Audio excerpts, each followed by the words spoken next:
maalintii saddexaad bay ku jirtaa talaagada qof meyd ah geeri ka xun ma jirto taas ubadkeedii tiiraanyo ku tay waalidkeed bay tiiraanyo ku tay inagoo dhan bay tiiraanyo inagu tay qaar ka mid ah haweenka magaalada Burco oo kulan balaaran isugu yimi ayaa ka hadlay dhacdo dil ah oo loo geystay Allah u naxariiste marxuumad Ugbaad cali Abdilaahi oo ahayd hooyo 3 caruur ah kalimo kulin jirtay isla markaana ka mid ahayd ardayda wax ka barata mid ka mid ah jaamacadaha magaalada Burco falkaasi lagu dilay marxuumadda oo ahaa mid ku cusub gobolka Togdheer iyo guud ahaanba Somaliland ayaa noqday mid bulshadu si weyn u hadal hayso iyagoona dalbanaya cadaalad loo mariyo eedeysanihii geystay falkaasi oo iminka gacanta ugu jira hay'adaha ammaanka ee gobolka Togdheer haweenka kulan kali balaaran isku yimi ayaa ahaa haweenka aqoon-yahanada ah iyo sidoo kale haweenka ka shaqeeya arrimaha bulshada iyagoona dalbaday in dawladdu si cadaalad waafaqsan ay u mariso eedeysanihii geystay falkaasi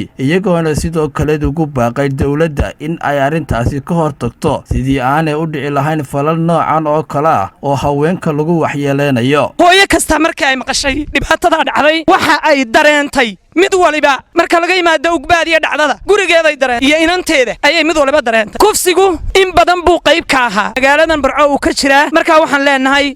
wixii dhacay way dhaceen maxay ku dhaceen oran mayno laakiin waxaanu leenahay maxay ku dhamaadeen ayaa qurux badan inankii dilka geystayna ilaahay waxaan uga bariyaa dawladda aan leenahan ka codsanaynaa dan hablaha Soomaaliland inaan laga reebin ayaan ku codsanaynaa kulli dareenkaygu meel xasaasi maraya waxaan leenahay ilaahay casaawo jalaha jannadii firdawsa ka waraabiyo ilaahay kitaabkeeda midigta uga dhiibo waxaan ku codsanaynaa bahda garsoorka ama dawladda in ay Ugbaad cadaalad hesho Ugbaad inay cadaalad hesho anigoo ku hadlaya afka haweenweynaha gobolka Togdheer waxa aan ka codsanayaa bahweynta cadaaladda u xil saaran ee Jamhuuriyadda Somaliland inay maanta Ugbaad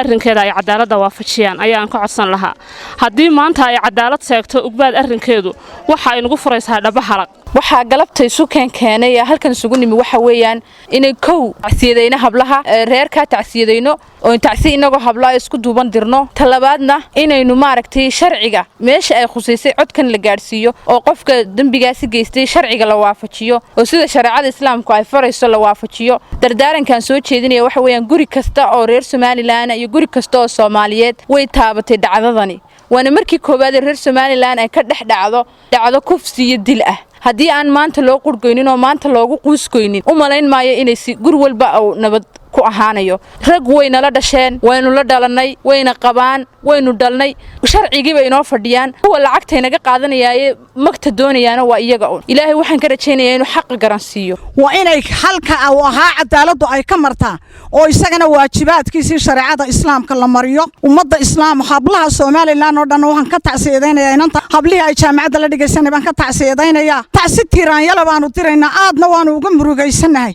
geeridaasi waa geeri saameysay dhammaan haweenweynaha Somaliland iyo haweenweynaha Soomaaliyeedba in gaar ahaan reer Togdheer hadaan nahay waa maxay heeday marxalad uguba waa marxalad cusub in inta la kuusado hadana la dilo oo laba dil la isugu daro waxaan ka codsanayaa dhammaan garsoorka madaxweynaha in ay maxay heeday arinta sida ugu haboon ay gacan uga qabtaan waayo arrinkaasi maaha arrin cid ku kooban dhacdada xanuunka iyo argagaxa badan ee ku dhacday Ugbaad cali Abdilaahi oo ahayd hooyo haysata 3 caruur ah isla markaana ka mid ahayd ardayad wax ka barata mid ka mid ah jaamacadaha magaalada Burco ayaa ahayd mid saacadihii u dambeeyay magaalada Burco si weyn looga hadal hayay Abdilaahi Maxamuud Muuse Xudayfi wararka telefishinka Ariel magaalada Burco